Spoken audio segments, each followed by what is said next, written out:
اللہ کے نبی جناب محمد رسول اللہ صلی اللہ علیہ وسلم تمام جہانوں کے لیے رحمت بنا کر بھیجے گئے، جیسا کہ خود قرآن پاک میں اللہ تبارک و تعالیٰ نے ارشاد فرمایا، وما ارسلناک الا رحمۃ للعالمین، ہم نے تمام جہانوں کے لیے آپ کو رحمت بنا کر بھیجا ہے۔ رحمت کہتے ہیں مہربانی کو، احسان کو، اندھیرے سے روشنی کی طرف لے جانے کو۔ عالمین عالم کی جمع ہے، جو عربی زبان کا لفظ ہے، جس کے معنی ہیں عالم کہتے ہیں اللہ کی مخلوقات میں سے کسی بھی مخلوق کے مجموعے کو، مثلا انسانوں کا عالم، جانوروں کا عالم، دریاؤں کا عالم، درختوں کا عالم۔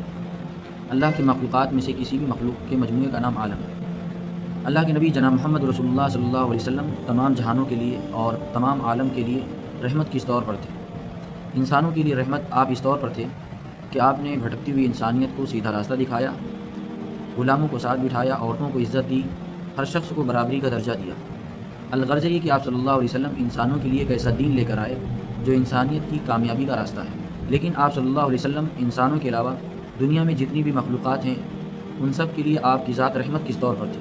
اس بات کو سمجھنے کے لیے 3 باتوں کو سمجھنا ضروری ہے۔ پہلی بات یہ کہ تمام امت کے اس بات پر اتفاق ہے کہ اگر اللہ کے نبی جناب محمد رسول اللہ صلی اللہ علیہ وسلم کی تشریف آوری اس دنیا میں نہ ہوتی تو یہ دنیا بنائی ہی نہ گئی ہوتی، اس کائنات کو بنایا ہی نہ گیا ہوتا۔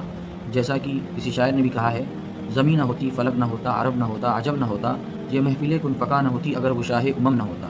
لہذا آپ صلی اللہ علیہ وسلم کی آمد تمام کائنات کے لیے رحمت ہے۔ دوسری بات یہ کہ اللہ تبارک و تعالیٰ نے انسانوں کے علاوہ جتنی بھی مخلوقات اس دنیا میں بنائی ہے، پیدا کی ہے، ان کے اندر کسی نہ کسی حد تک اللہ تبارک و تعالیٰ نے شعور رکھا ہے، جان رکھی ہے۔ جیسا کہ قرآن پاک میں خود ارشاد ہے، وَإِن مِّن شَيْءٍ إِلَّا يُسَبِّحُ بِحَمْدِهِ وَلَٰكِن لَّا تَفْقَهُونَ تَسْبِيحَهُمْ، کہ ہر چیز اللہ کی تسبیح بیان کرتی ہے اگرچہ تم ان کی تسبیح کو سمجھتے نہیں۔ اسے معلوم ہوتا ہے کہ اللہ تبارک و تعالیٰ نے ہر چیز کے اندر کسی نہ کسی درجے میں شعور رکھا ہے، کسی نہ کسی حد تک جان رکھی ہے۔ جیسا کہ موجودہ سائنس بھی اس بات کا اقرار کرتی ہے کہ درختوں کے اندر، سبزیوں کے اندر جان ہوتی ہے۔ تیسری بات یہ کہ اللہ تبارک و تعالیٰ نے ان بے جان دکھنے والی چیزوں کی فطرت ایسی بنائی ہے کہ یہ انہی چیزوں کو پسند کرتی ہیں جو اللہ تبارک و تعالیٰ کو پسند ہے۔ اگر زمین پر گناہ ہوتا ہے، فساد ہوتا ہے، ظلم زیادتی ہوتی ہے تو ان تمام چیزوں کو یہ بے جان دکھنے والی چیزیں اس کو محسوس کرتی ہیں۔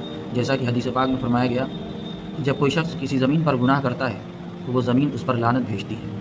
اس سے معلوم ہوتا ہے کہ دنیا کی ہر چیز آپ کی آمد سے پہلے بے چینی میں مبتلا تھی، اس لیے کہ دنیا میں بت پرستی، شرک اور گناہ کیا جا رہا تھا۔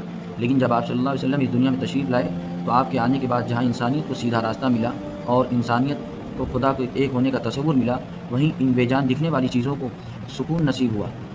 لہذا آپ کا آنا ان بے جان دکھنے والی چیزوں کے لیے بھی رحمت ہے۔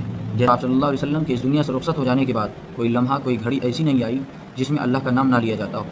اسی لیے اللہ کے نبی صلی اللہ علیہ وسلم نے فرمایا کہ یہ دنیا اس وقت تک قائم رہے گی جب تک اس دنیا میں ایک بھی اللہ اللہ کہنے والا رہے گا، لیکن جس وقت ایک بھی خدا کا نام لیوا نہ رہے گا تو اللہ تبارک و تعالیٰ اس زمین، اس آسمان کو ختم کر دیں گے۔ اس سے معلوم ہوتا ہے کہ آپ صلی اللہ علیہ وسلم جہاں انسانیت کے لیے رحمت تھے، وہیں آپ صلی اللہ علیہ وسلم کی ذات ان بے جان دکھنے والی چیزوں کے لیے بھی رحمت تھی۔